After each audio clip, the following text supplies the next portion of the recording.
এই রমজান মাসে আল্লাহ সুবহানাহু ওয়া তাআলার দরবারে একটা ফরিয়াদ জানাই, আসিয়ার মতো নিষ্পাপ মানুষদের যারা ধর্ষণ করে, মা বোনদেরকে যারা ধর্ষণ করে, এই কুলাঙ্গার মানুষরূপী জানোয়ারদেরকে তুমি এমন শাস্তির ব্যবস্থা করে দাও যেন এই বাংলাদেশের মানুষ চিরজীবন মনে রাখে। হে আল্লাহ, আপনি সব কিছু পারেন, সব কিছুর ক্ষমতা আপনার হাতে। আল্লাহ, আপনি এই কুলাঙ্গারদেরকে এমন একটা শাস্তির আওতায় নিয়ে আসুন যেন এই সরকার তাদের মানুষের সম্মুখে ফাঁসির কাস্টে ঝুলায়।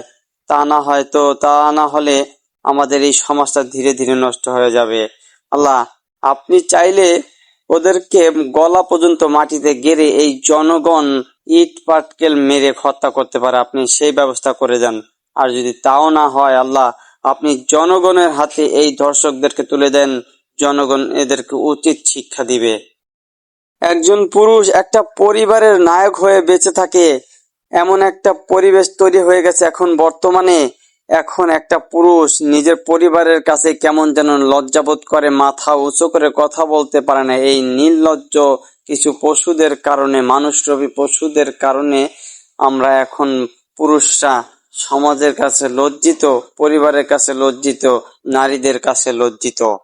যদি আল্লাহ আপনি আমাকে ওরকম ক্ষমতা দিতেন, তাহলে এই পশুদেরকে আমি এমন শাস্তি দিতাম, চিরজীবন এই বাংলার মানুষ মনে রাখতো, আর কোনোদিন ওরা সাহস পেত না কোনো নারীদেরকে, শিশুদেরকে ধর্ষণ করার।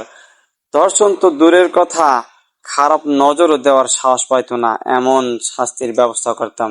আল্লাহ, যাদের ক্ষমতা আছে তাদেরকে আপনি এই সঠিক পুরস্কার দান করুন, যাতে ওরা এই কাজগুলো করে দেখিয়ে দেয় যে ধর্ষণ করলে তোমার উপযুক্ত শাস্তি তোমার পেতেই হবে।